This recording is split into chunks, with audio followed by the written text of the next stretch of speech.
Assalamualaikum warahmatullahi wabarakatuh dan salam sejahtera. Cikgu harap semua murid-murid berada dalam keadaan yang sihat.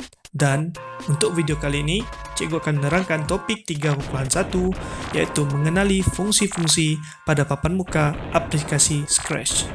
Tanpa melengahkan masa lagi, jom!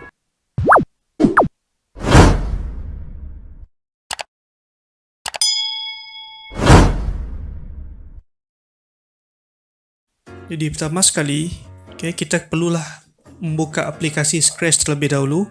Kita akan buka aplikasi Scratch dengan melihat ikon kucing ni. Kali ini cikgu akan menggunakan Scratch 2. Supaya semua pelajar biasa melihat bentuk aplikasi ini.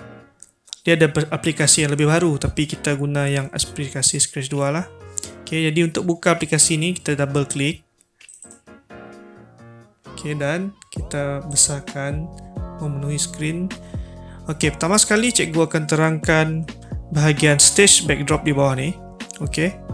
Stage backdrop yang asal adalah berwarna putih dan kita boleh tukar stage backdrop ni menjadi gambar yang lain. Macam mana nak tukar stage backdrop ni? Di sini kita ada nampak 4 butang. Butang yang pertama, choose backdrop dari library. Maksudnya kita boleh pilih mana-mana backdrop yang kita suka dari library. Yang kedua, pen new backdrop. Maksudnya kita lukis backdrop kita sendiri. Contohnya cikgu nak tukarkan backdrop ni warna hijau, cikgu ambil cat, cikgu tumpahkan cat itu, background bertukar hijau. Yang ni kita pen sendiri backdrop. Yang ketiga, kita upload backdrop dari file. Maksudnya kita ambil gambar dari internet, kita save ke komputer dan kita upload ke aplikasi Scratch. Dan yang keempat adalah menggunakan kamera. Sekiranya komputer kita ada kamera, kita boleh tangkap gambar menggunakan kamera tersebut untuk menggantikan stage backdrop yang asal. Kemudian gerak kepada sebelah kanan. Yang ini adalah sprite. Untuk makluman, sprite ni adalah watak utama dalam suatu animasi Scratch. Semua sprite akan dikumpul di bahagian ni. Ini adalah sprite yang asal. Kalau kita tak berminat sprite ni, kita boleh delete sprite ni dengan cara right click, kita delete dan kita klik pada ikon ni untuk memilih sprite yang baru. Ada banyak kategori sprite. Di sini kita boleh pilih. Contohnya cikgu ambil gambar loceng. Cikgu pilih sprite loceng. Kalau nak tambah lagi, boleh ambil lagi. Kita ambil gambar kelawar. Sekiranya kita tak berminat nak menggunakan sprite yang sedia ada dalam library tu, kita juga boleh lukis sendiri sprite tu. Kita klik butang pen new sprite. Lukis sendiri orang lidi. Kalau tak berminat sprite, asal lukis sendiri. Cikgu lukis simple ya. Color tak tukar. Ini adalah contoh kalau kita nak melukis sendiri sprite. Tak nak guna library, kita boleh lukis sendiri.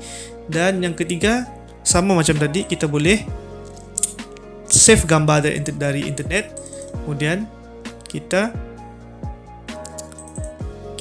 gunakan gambar tersebut sebagai sprite yang baru.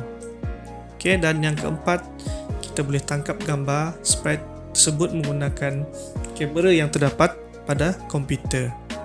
Itu adalah 4 cara. Kemudian kita beralih kepada bahagian atas ni. Bahagian atas papan muka Scratch ni, butang segi 4 ni adalah berfungsi untuk membesarkan skrin. Membesarkan skrin ni biasanya untuk kita melihat hasil kerja animasi yang kita telah buat. Dan butang hijau ni, green flag ni, yang ini adalah untuk memulakan animasi tersebut. Dan manakala butang merah yang bulat ni adalah untuk memberhentikan animasi yang telah berjalan. Klik balik butang ni untuk minimize. Kemudian kita bergerak ke arah atas dashboard ni, file. Sekiranya file project kita dah siap, kita boleh klik save as, renamekan nama di sini dan tekan butang save. Untuk butang tips pula, sekiranya kita klik, dia akan keluar paparan tips di bahagian ni. Oke, di sini ada tutorial cara-cara nak buat beberapa animasi mudah. Oke. Oke, seterusnya kita bergerak ke tengah paparan muka Scratch ni. Oke, di sini adalah script. Script ni dia ada banyak jenis blok yang available lah. Blok ni ada warna-warni. Oke, cikgu akan terang blok yang pertama, iaitu block motion. Oke, apa fungsi block motion ni? Block motion ni berfungsi untuk kita menggerakkan sprite tersebut. Okey, untuk kita menggerakkan sprite tersebut. Okey, tak kisahlah dia nak bergerak ke koordinat ke, dia nak meluncur ke, dia nak melompat ke, kita gunakan block motion. Blok yang kedua adalah block looks. Okey, looks ni untuk kita mengubah rupa sprite kita. Kita nak tukar kat warna, kita nak tukar size, kita nak tukar bentuk sayap dia kah, kita guna bahagian looks.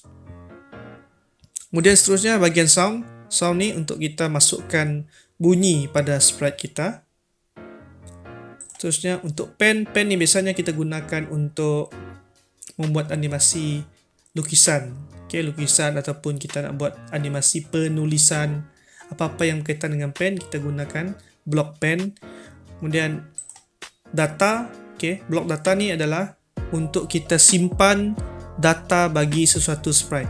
Okay, untuk kita hold, untuk pegang data tu supaya tak hilang, kita guna blok data. Kita boleh create variable yang boleh pegang data sesuatu sprite.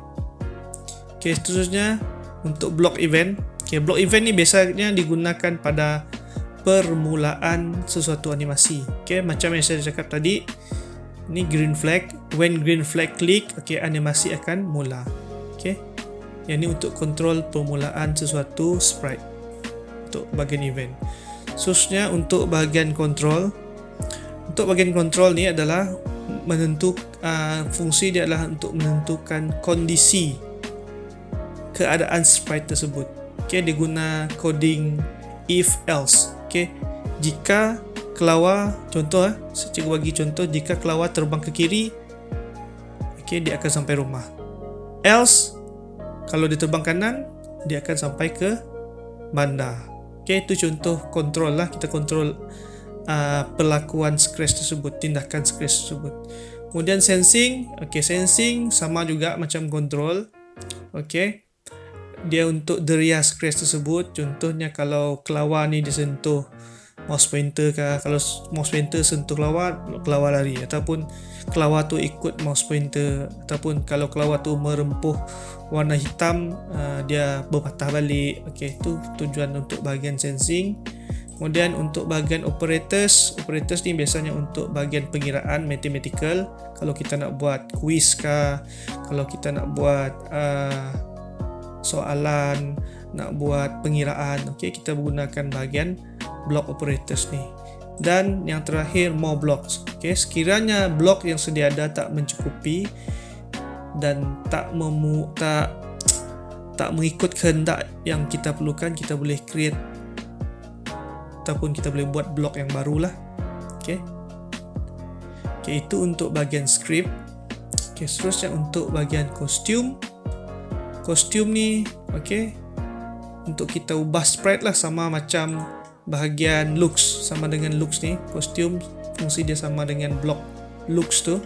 Okay, dan sound ni sama juga. Sound ni sama dengan block sound ni. Okay, lebih kurang dia untuk menambah bunyi pada sesuatu sprite tersebut.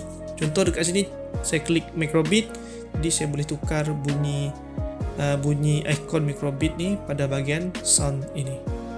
Okay, untuk bahagian di atas ni, okay, duplicate, maksudnya kita klik button duplicate ni, kita klik pada mana-mana sprite, dia akan duplicate sprite tu menjadi dua. Okay, kalau kita klik lagi, dia akan tambah lagi. Dan gambar gunting ni adalah untuk kita padam mana-mana sprite yang tak diperlukan. Dan butang grow ni untuk kita membesarkan sprite yang sedia ada. Dan butang string ni untuk kita mengecilkan sprite. Okay, jadi untuk sebelah paling kanan ni pula, Okey, sebelah paling kanan ni adalah tempat untuk kita meletakkan coding kita, untuk kita susun coding kita, untuk kita susun blok-blok kita. Okey, contohnya ini when green flags. Okey, kita move 10 step. Okey, kita susun blok coding kita di bahagian paling kanan. Okey, kita tarik lepas. Kalau kita tak nak guna, tarik lepas, tarik ke kiri lepas, tarik ke kiri lepas. Okey, itu cara kita nak guna dan buang blok-blok yang kita tak nak pakai. Jadi cikgu harap penjelasan cikgu untuk video kali ini adalah jelas, dan cikgu rasa itu saja untuk video kali ini. Diharap memberi manfaat kepada semua murid. Sehingga ini saja. Assalamualaikum warahmatullahi wabarakatuh. Bye bye.